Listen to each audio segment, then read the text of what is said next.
Shabbat Shalom. One of my dear friends, David, was homeschooled through 5th grade. And by the time I met him in college, David was well accustomed to school life. But he always remembered that first frightening day in the 5th grade. Would the other children welcome him? Would the other children accept him? Would the other children embrace him? These and countless other questions raced through David's head as he took those furtive first steps into a classroom. Ultimately, the students at Rock Ridge Elementary welcomed David with open arms.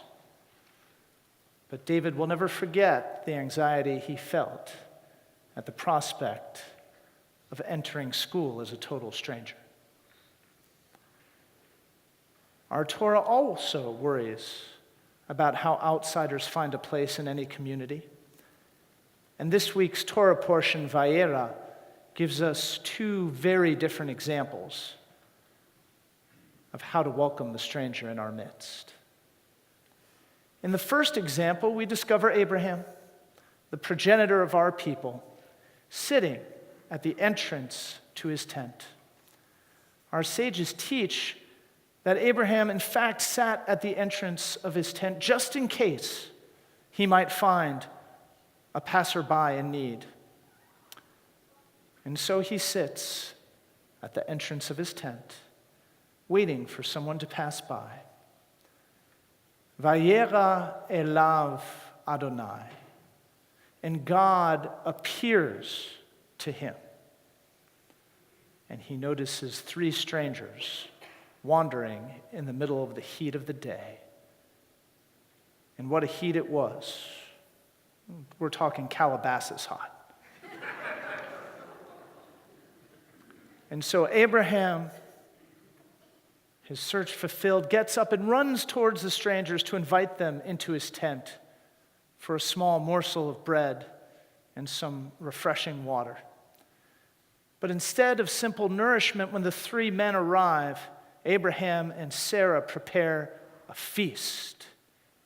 They wash the men's feet and then put before them a steak dinner with fresh baked bread, cheese, milk, you name it. Don't worry, kashrut didn't exist yet, so we're okay. I saw the faces. And the Torah even says that Abraham waits on them while they eat, just to ensure that in addition to being welcomed, his guests are also well fed. In exchange for their gracious hospitality, Sarah and Abraham receive a divine pronouncement. They should expect a baby boy, bringing 60 years' worth of prayers to a very joyous close. Now, ultimately, those very same 3 strangers depart Abraham's tent and make their way to the town of Sodom, where we find our second example of how we can welcome the stranger, according to this parsha. For once the strangers take refuge in the home of Lot, Abraham's nephew, the citizens of Sodom arrive to provide a very different kind of welcome. They pound violently on the entrance to Lot's home, threatening to break down the door, all so that they can see these strangers and get to know them for themselves. Now, unlike Abraham, they don't want to treat these strangers like guests. And they don't want to treat these strangers like visitors. They don't even want to treat these strangers like people. No, they want to treat them like intruders, like trespassers to be punished for the mere crime of entering the city limits. Ultimately, the strangers escape, but only by using their divine gifts to blind the mob assembled at Lot's door. And in exchange for their hostility, the residents of Sodom also receive a divine pronouncement. their city is to be destroyed. Clearly, the Parsha has an implicit preference about which way we should treat the stranger. But this story reveals far more than just a simple reminder of our obligation to welcome the stranger with open arms. It also reveals what we stand to gain and what we stand to lose when we discover a stranger in our midst. Because our Parsha doesn't begin with command, nor does it begin with Abraham's wonderful lesson in hospitality. It actually begins with 3 words. Vayera elav Adonai.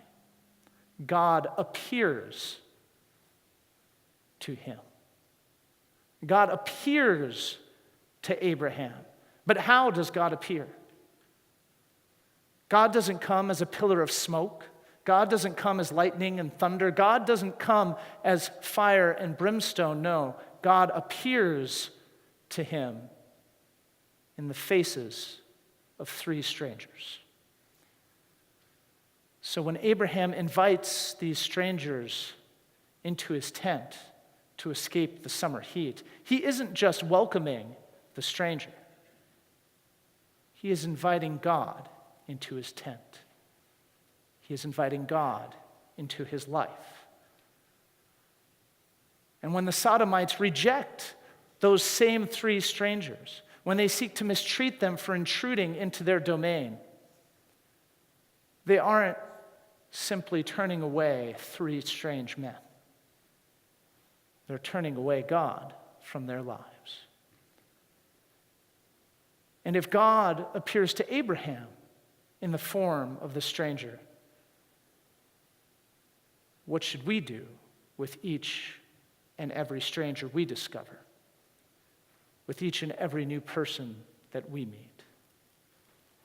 God is appearing to us too. And so when we enter this hallowed sanctuary and we see a new face for the first time, God appears to us. And when we drive up that hill and we see a security guard telling us where to park our car, God appears to us. And when we walk up to the clerk at the checkout counter, God appears to us. And when we exit the freeway and we see someone holding up a sign, God appears to us then too. And when we see people struggling to be accepted because they look different, or they sound different, or they think different, or they vote different, God is appearing to us then too.